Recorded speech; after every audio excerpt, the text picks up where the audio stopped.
చెడ్డవాడెవడూ రాజ్యాన్ని పొందలేడు. అయినా కూడా అవినీతి గల సుయోధనుడు రాజ్యాన్ని పొందాడు. ఓ మహారాజా, అసలు ముందు పుత్రప్రేమ గల మిమ్ముల్నే నిందించాలి. వాడు దుర్మార్గుడని నీకు తెలుసు. అయినా వాడి ఆలోచనలే మీరు పాటిస్తూ వచ్చారు ఇంతవరకు. అసలు మిమ్మల్ని అనాలా? ఎప్పటి నుంచో నేను చెప్తున్నా, నా మాట విన్నారా? నీకు కనపడదు, నాకు కనపడదు.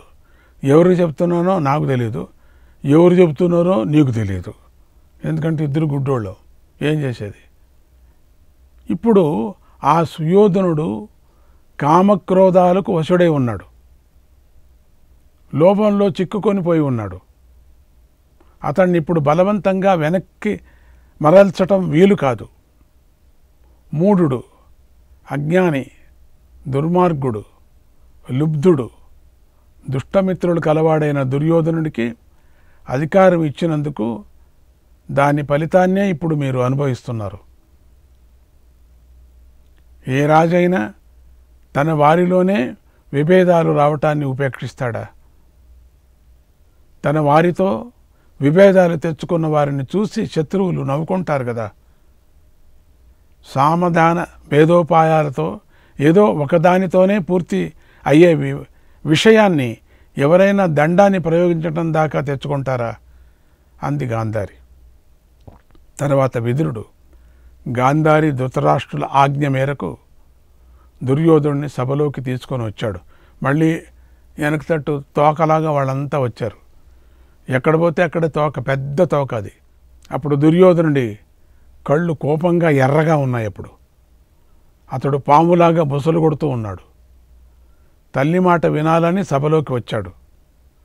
దారి తప్పిన తన కొడుకు మళ్ళీ సభలోకి రావటాన్ని గాంధారి గ్రహించింది. ఆవిడికి తెలియదు కదా, ఎవరో చెప్పాలి కదా.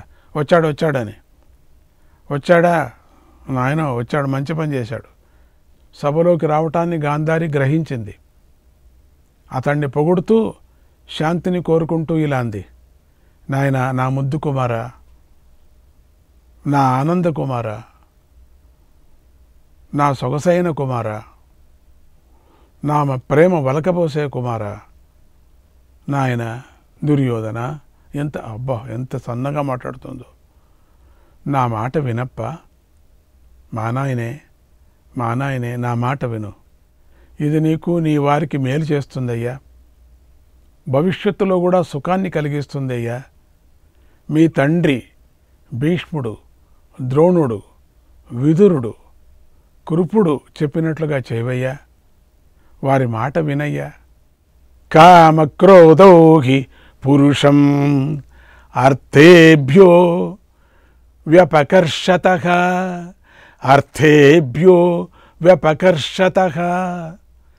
తౌ తు శత్రు వినిర్జిత్య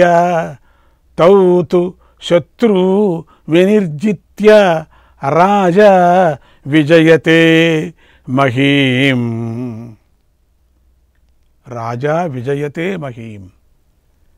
కామక్రోధాలు పురుషుణ్ణి అర్థసిద్ధికి దూరం చేస్తాయి. ఈ ఇద్దరు శత్రువులను జయించిన రాజే భూమిపై విజయం సాధిస్తాడు. ఓ రాజా, ప్రభుత్వం అనేది చాలా గొప్పది. రాజ్యం అనే పేరుతో దురాత్మలు ఆ స్థానాన్ని పొందాలని కోరుకుంటూ ఉంటారు. కానీ ఆ రాజ్యాన్ని రక్షించడం అనేది సామాన్యమైన విషయం కాదు. తర్వాత ఆ జవాబుదారీ ఉండేటువంటిది, ఆ బుద్ధి తెలియదు వాళ్లకు. కింద వాళ్లతో ఆధారపడాలంతే. ఏం చెప్తారో ఆ మాట వినాలా, ఎటు తీసుకుపోతారో, ఏ చీకట్లో తీసుకుపోతారో తెలియదు. ఎందుకంటే నీకు స్వయం బుద్ధి లేదు కదా. మహాస్థానాలను, గొప్ప పదవులను పొందాలనుకునేవాడు తన ఇంద్రియాలను నియంత్రించుకోవాలి. మొదట ఆ పని చేయాలి. అలా చేసినప్పుడే ఇంధనంతో అగ్ని మండిపోయినట్లుగా బుద్ధి చురుకుగా ఉంటుంది. చెడ్డ సారథి పొగరెక్కిన గుర్రాలను అదుపు చేయలేడు. చెడ్డ సారథి ఎక్కడ చేస్తాడు? వాడు తెప్పదాక్కొని ఉంటాడు, గుర్రాలు ఇష్టం వచ్చినట్టు పోతాయి. అట్లా సారథిలాగా కదా ఈ రాజ్యం నడపటం. అప్పుడు అవి మార్గమధ్యలోనే సారథిని చంపాలని చూస్తాయి. అది తెలుసా నీకు? ఎప్పుడు ఎక్కడ ఏ అపాయం ఉంటుందో కుర్చీ మీద కూర్చోవటం కాదు, కిరీటం పెట్టుకొని. అది చాలా సులభం అనుకుంటారు చాలామందికి, ఆ పేరు వస్తే చాలని. అలాగే ఇంద్రియాలు కూడా నియంత్రణలో లేకపోతే అవి మనిషిని నాశనం చేస్తాయి. తనను తాను గెలవకుండా, ఇంద్రియాలను గెలవక మంత్రులను సేవకులను జయించాలనుకునేవాడు, శత్రువులను గెలవాలని కోరుకునేవాడు మోసగించబడతాడు. తనను తాను గెలుచుకోవాలి. మొదట తన ఇంద్రియాలు తాను గెలుచుకోవాలా. అప్పుడు తన చుట్టూ ఉండేవాళ్ళని తాను గెలుచుకోవాలా. ఎక్కడో బయట ఉండేవాళ్ళని గెలిచేది కాదు, తన చుట్టూ తనకు సంబంధించిన వాళ్ళని గెలిచాలా. ఆత్మానమేవ ప్రథమం ద్వేష్యరూపేణ యోజయేత్, ద్వేష్యరూపేణ యోజయేత్ తతో మాత్యాన మిత్రాంశ్చ, తతో మాత్యాన మిత్రాంశ్చ నమోఘం విజిగీషతే, నమోఘం విజిగీషతే. ముందుగా తనను తానే శత్రువుగా భావించుకోవాలి, గెలవాలి. అది బుద్ధిమంతుడు లక్షణం. వేరే శత్రువులు ఎక్కడా లేరు, మనలోనే ఉన్నారు శత్రువు. మనమే శత్రువు, మనమే శత్రువు. అంటే మనలో ఉండే ఇంద్రియాలను గెలిచాలా. గాంధారి మాటలు కాబట్టి మనం బాగా వింటున్నాం. ఇంతవరకు గాంధారి మాటలు రాలేదు కదా, తల్లి నచ్చజెప్పింది రాలేదు ఇంతవరకు, వచ్చింది ఇప్పుడు. కాబట్టి మనమంతా చెప్పుకుంటున్నాం. మన శత్రువును, లోపల ఉండే శత్రువును మనం గెలిచాలా. గెలిచి సుఖంతో మనం ఈ ప్రపంచాన్నంతా గెలవాల. అందుకని తనను తానే శత్రువుగా భావన చేసుకోవాలి, భావన చేసుకొని గెలవాలి, భావించుకోవాలి. ఆ తరువాత మంత్రులను, శత్రువులను గెలవాలి. అప్పుడే జయించాలి అనేటువంటి కోరిక వ్యర్థం కాదు. తాను అందరినీ జయిస్తాడు. అప్పుడు ఇంద్రియాలను అదుపు చేసుకున్నవాడు, మంత్రులను వశం చేసుకున్నవాడు, అపరాధులను దండిస్తూ చక్కగా ఆలోచించి పని చేసేవాడు, ఆయన ధీరుడి లక్ష్యమే నెరవేరుతుంది. చిల్లులు గల వలలో చిక్కుపడిపోయినటువంటి రెండు చేపలలాగా కామక్రోధాలు మనిషి శరీరంలో ఉండి జ్ఞానాన్ని నాశనం చేస్తున్నాయి. రెండు చేపల పిల్లల్లాగా కామక్రోధాలు అనే ఈ రెండింటి ద్వారానే స్వర్గానికి వెళ్ళాలి అని అనుకునే వారికి మాత్రం దేవతలు స్వర్గద్వారాలను మూసివేస్తారు.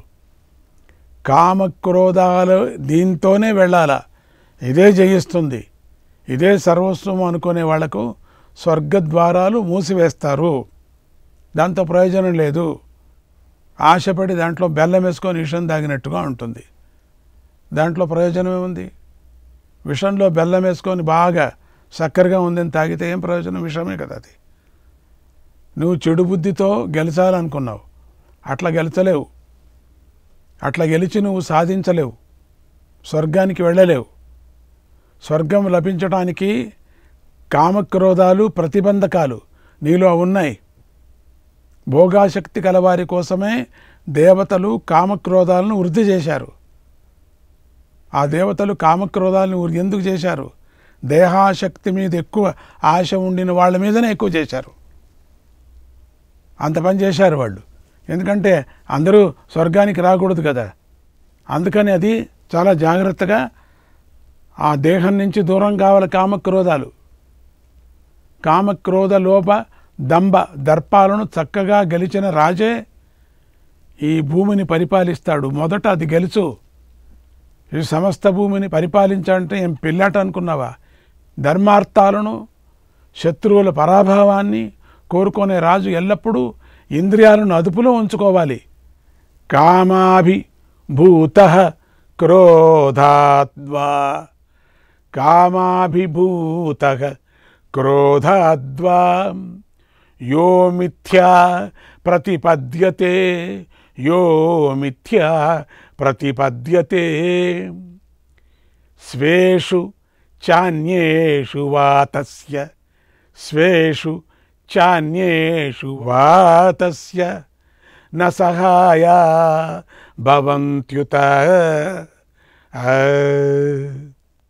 కామానికి గాని లోభానికి గాని లొంగి తన వారితో అయినా ఇతరులతో అయినా మోసంగా కపటంగా ప్రవర్తించే వాడికి ఎవడూ సహాయం చేసేవాడు ఉండడు. జాగ్రత్తగా ఉండు నాయన. నా ముద్దు కుమారా, నాయన, పాండవులు ఒకటిగా ఉన్నారయ్యా.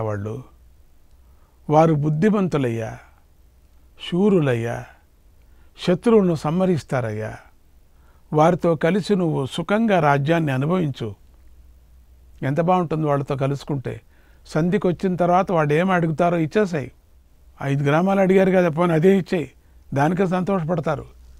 ధాన్యం వాళ్ళు స్వర్గం చేసుకుంటారు. ఇది చూడు, మనం ఉండేటువంటి ప్రదేశం రాళ్ళు రప్పలు ఉండే ప్రదేశం ఇచ్చాం. ఇది చూడు, ఈరోజు అనుభవిస్తున్నాం. దీన్ని చూడు.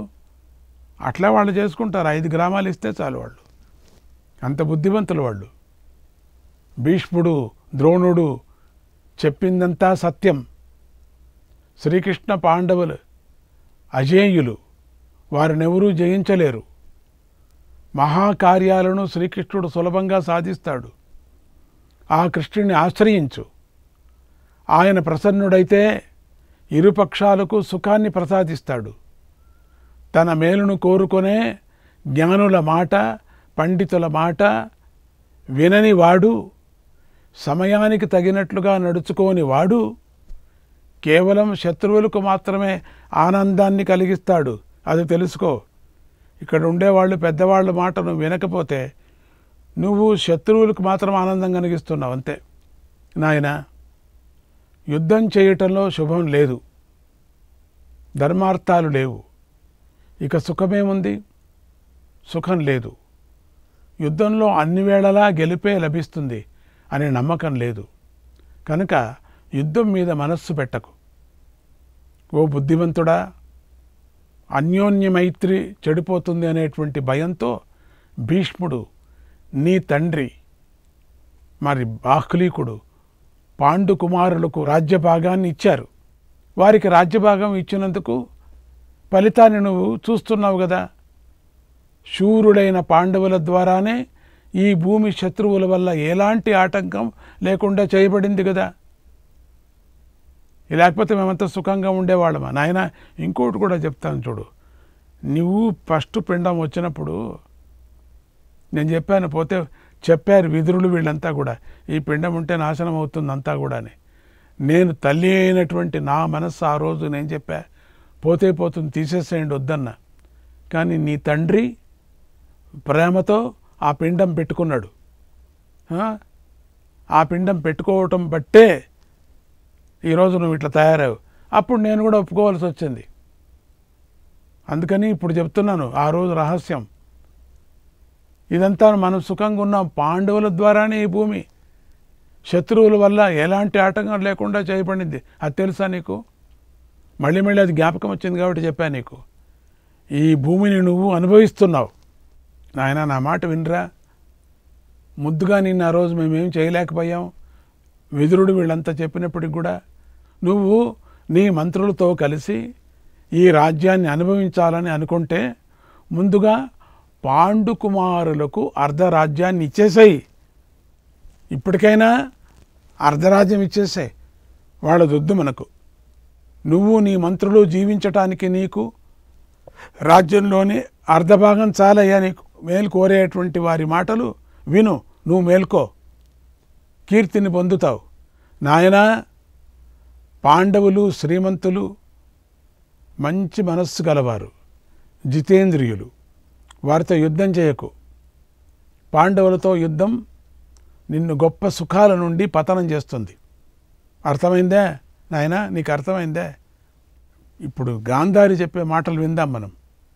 పాండుకుమారులకు వారి అర్ధరాజ్యాన్ని ఇచ్చి నీ మేలు కోరుకునే వారిలో కలుగుతున్న కోపాన్ని శాంతించేలాగా చెయ్యి.